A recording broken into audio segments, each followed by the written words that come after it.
teman-teman semua, selamat datang di podcast Teras KUA, ngobrol santai tapi bermakna. Oke, jadi di siang hari ini kita kedatangan yang tamu sangat spesial banget nih. Beliau itu penyuluh agama yang ada di KUA Pasar Minggu, Jakarta Selatan, yaitu Bapak Ustadz Miftah Zainuddin ya Bapak. Iya, alhamdulillah, ahlan baik. Iya. Biasa dipanggil apa nih Pak?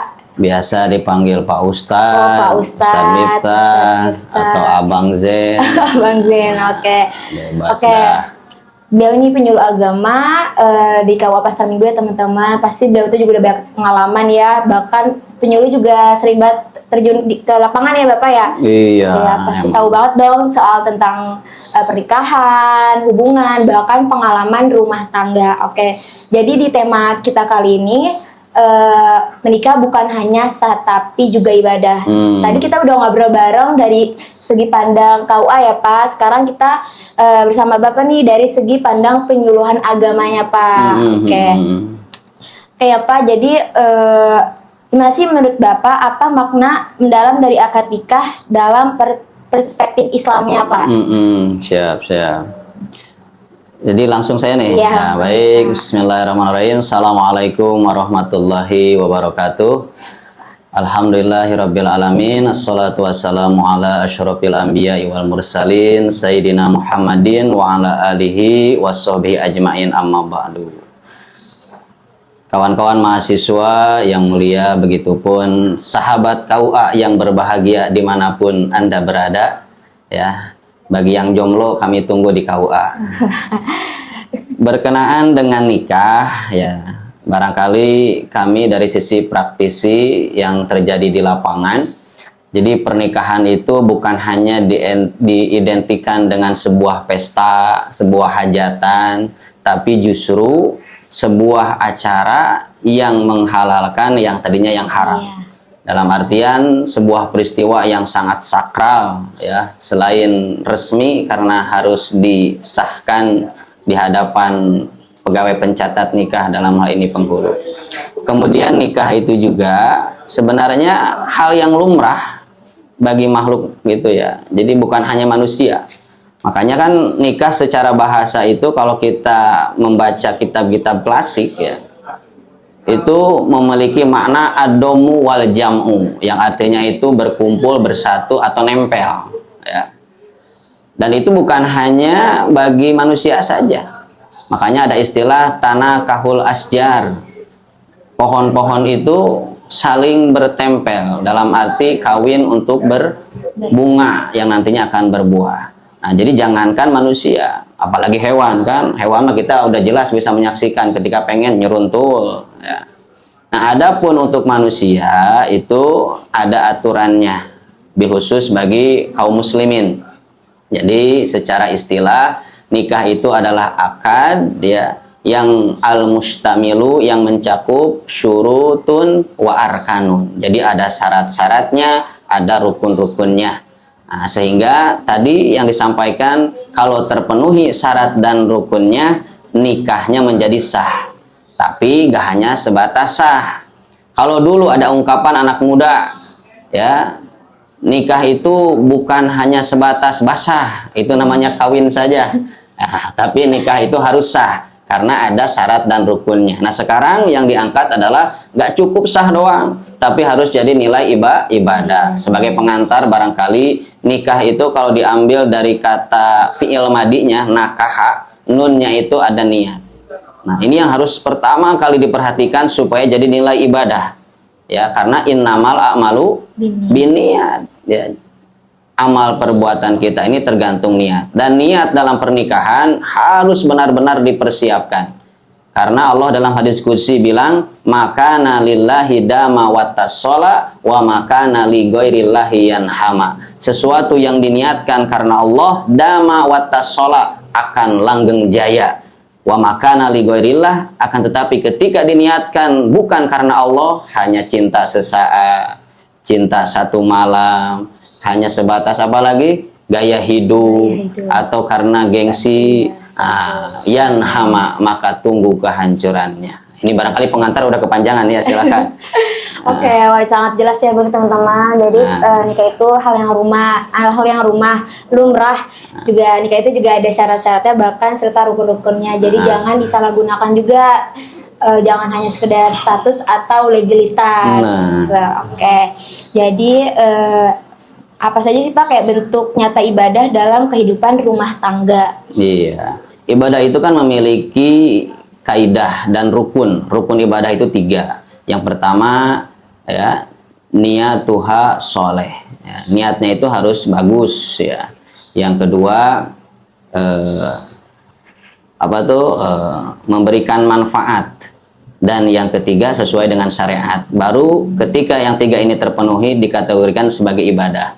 Niatnya harus bagus tadi kan, niatnya karena Allah, niatnya mau bangun rumah tangga yang bahagia, mau mendapatkan keturunan yang soleh dan sejahtera. Kemudian ada manfaatnya ya, dengan pernikahan kita bisa membahagiakan, dengan pernikahan kita bisa berkembang. Kemudian yang ketiga sesuai dengan syariat, terpenuhi syarat dan rukunnya. Kemudian ada kaidah ibadah. Ibadah itu kan secara garis besar adalah inna hayata kulluha ibadah. Jadi setiap aspek kehidupan itu bisa menjadi ibadah, apalagi setelah nikah. Kenapa? Karena kita apa aja dilakukan banyak dengan bersama. Sholat bisa berjamaah suami istri, makan bisa bersama, eating together ya. Jadi al jama'atu rahmah. Dengan kebersamaan itu lebih mudah turunnya rahmat Allah. Makanya sahabat KUA dimanapun Anda berbahagia, berbahagialah yang sudah menikah, apalagi tujuannya ibadah. Ya, walaupun sebagian besar orang yang sudah menikah banyak penyesalan. Menyesalnya kenapa gak dari dulu? Nah, nanti kita batasin dulu. Ya kan banyak juga nih ya Ustadz akhir-akhir ini atau di berita-berita ini. Jadi kebanyakan anak Gen Z sih Pak ya Ustadz kayak mereka menikah tuh cuma sebulan, 2 bulan, 3 bulan karena alasan mereka bosan, karena alasan mereka punya elah kayak gini-gini aja kayak gitu. Terus ya mungkin hidup mereka bosan gitu panika, jadi kayak mungkin terlalu lama pacaran gitu. Mungkin dari Bapak ada kali saran untuk para Gen Z nih kayak nikah nggak cuma sebulan, 2 bulan, 3 bulan, tapi seumur hidup. Iya, itu lebih tepatnya korban drakor kayak gitu ya. Karena di bayangan mereka nikah itu ya beberapa hari kemudian akan menjadi mantu orang kaya ya. Tiba-tiba ya suaminya yang kelihatannya biasa-biasa ternyata anaknya orang kaya, anaknya pejabat, konglomerat. Tapi kenyataan tidak seperti demikian. Nah, itu korban bucin ya, korban drakor biasanya. Makanya nih ya teman-teman juga harus mensosialisasikan bahwasanya nikah itu adalah syariat yang besar, ibadah yang besar yang bisa membahagiakan kehidupan kita di dunia sampai ke alam baka, sama-sama masuk surga. Makanya tujuannya jangka panjang. Bagaimana di pernikahan itu kita ngebina rumah tangga, setelah itu kita akan punya anak, setelah itu kita akan menyekolahkan anak. Itu nanti kalau misalkan nikahnya sesuai dengan aturan, baik aturan agama dan undang-undang perkawinan. Makanya dalam undang-undang perkawinan itu sekarang kan Undang-Undang Perkawinan awalnya kan nomor 1 tahun 74. Nah, Junto ada perubahan nomor 16 tahun 2019.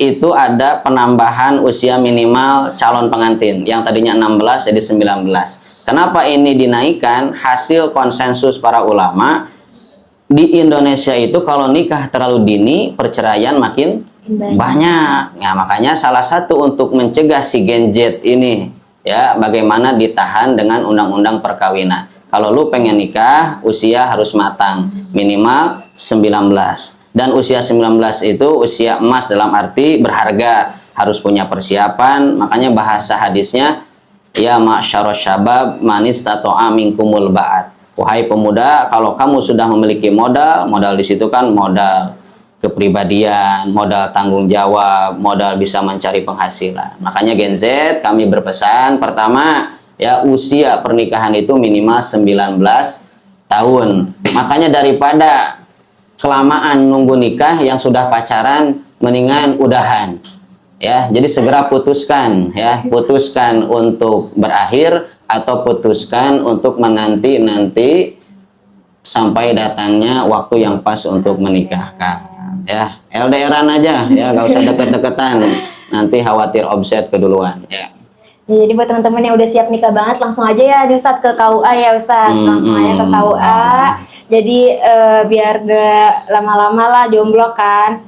Terus oke Ustadz, selanjutnya tuh bagaimana penyuluh tuh membimbing pasangan untuk menjalani pernikahan dengan semangat ibadahnya. Baik ya, secara resmi kita kan setiap pekan di KUA Pasar Minggu ada pelaksanaan binwin ya. Kalau dulu suscatin, bimbingan perkawinan.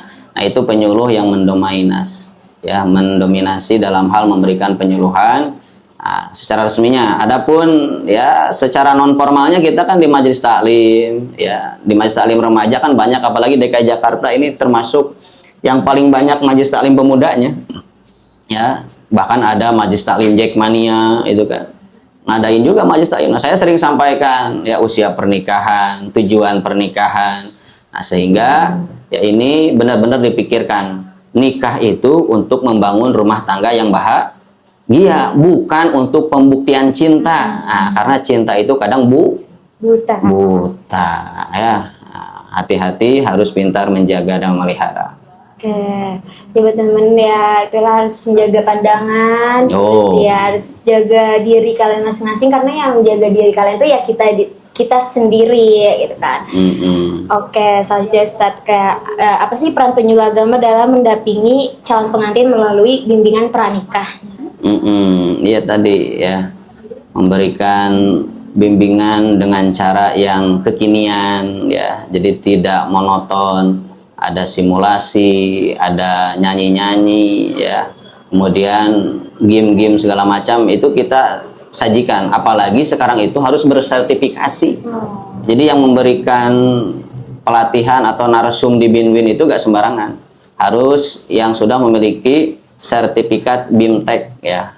Nah, ini BIMTEK, bimbingan perkawinan. Makanya di BIMTEK itu para calon narasumber itu kita udah dibekali dengan ilmu-ilmu dan keterampilan, sehingga ketika ngisi binwin ya benar-benar dalam waktu yang singkat ya, itu ilmu wawasan pernikahan bisa terserap dan mengoptimalisasi keilmuan yang sudah mereka miliki para calon pengantin.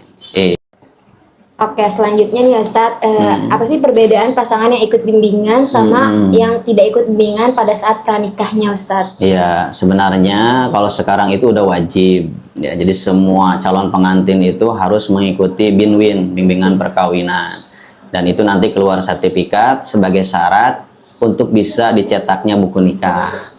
Tapi walaupun demikian masih ada aja halangan karena darurat, kadang kondisi pekerjaan yang jauh dan segala macam. Yang jelas perbedaannya, orang yang sudah melakukan binwin dia lebih siap ya, siap secara keilmuan, siap secara administrasi, karena kan sekaligus kita sampaikan berbagai persyaratan administrasi juga, dan tentunya mereka akan terbuka wawasan gitu ya, bahwasanya pernikahan itu luas, laksana bahtera yang mengarungi samudra kan. Selain daripada banyak keindahan, tapi banyak juga ujian, halang rintang. Yang penting ya dihadapi bersama, dihadapi dengan sama-sama. Oke, teman-teman tentunya beda ya pada saat melaksanakan pranikah sama yang belum. Jadi mungkin yang sudah melaksanakan pernikahan itu lebih siap dalam ilmunya serta administrasinya. Oke, ini Ustadz kasih dong tips dan saran tuh kepada pasangan untuk bisa menjadikan rumah tangga sebagai sarana meraih pahala terus-menerus, serta untuk generasi Gen Z ini bisa diubah gitu mindsetnya Ustadz. Jangan kayak nikah itu cuma hanya sekedar status atau hanya legalitas saja Ustadz. Baik, sekarang kan udah banyak tuh public figure atau figur sosmed, sosialita yang nikah muda. Nah itu kan sekilas kita melihatnya itu udah berhasil lah, dalam arti mereka menjalin pernikahan sehingga makin terlihat kedewasaan, tanggung jawab, kemudian dari mereka tata krama, sopan santunnya ya, itu udah bisa menjadi contoh ketika nikah itu diniatkan untuk ibadah. Dan nikah itu indah. Kenapa indah? Ya karena keindahan yang kita harapkan senantiasa menemani kita dalam kehidupan. Ya kan, kita menganggap pasangan kita itu kan yang paling kita apa? Yang paling kita cari, dalam artian mereka yang membahagiakan kita, mereka yang menenangkan kita, dan itu akan senantiasa ada dalam kehidupan kita. Makanya tadi saya di awal bilang nikah itu banyak penyesalan, nyesalnya gak dari dulu, tapi kalau niatnya benar, prakteknya benar. Makanya bagi Gen Z yang sudah berencana nikah cepat, banyak-banyak belajar lagi, banyak-banyak bertanya lagi. Dan yang masih menganggap pernikahan itu adalah sebuah Status atau gerbang permasalahan, atau kadang nikah itu bisa membuat ribet, salah besar. Ya, ketika kita menjalani pernikahan dengan benar, justru kata Allah, yughnihumullahu min fadlih. Dalam keadaan fakir pun Allah akan memberikan kecukupan, bahkan yugni, berlebihan dalam arti dilebihin lagi, gak hanya sekedar cukup. Itu barangkali. Oke, mungkin cukup sekian ya Ustadz podcast kita hari ini. Ya, jadi buat teman-teman semuanya, makasih banget yang udah dengerin podcast kita sampai pagi ini. Jadi buat teman-teman semua nih, bahwasannya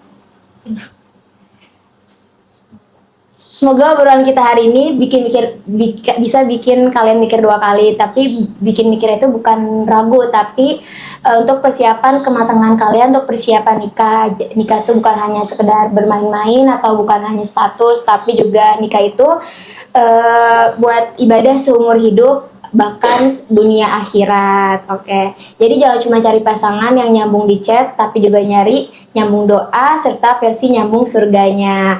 Oke. Terima kasih ya Ustadz udah hadir di podcast. Gak hanya nyambung di chat, tapi nyambung di heart. Di heart. Nyambung di heart juga nih teman-teman. Oke. Baik ya.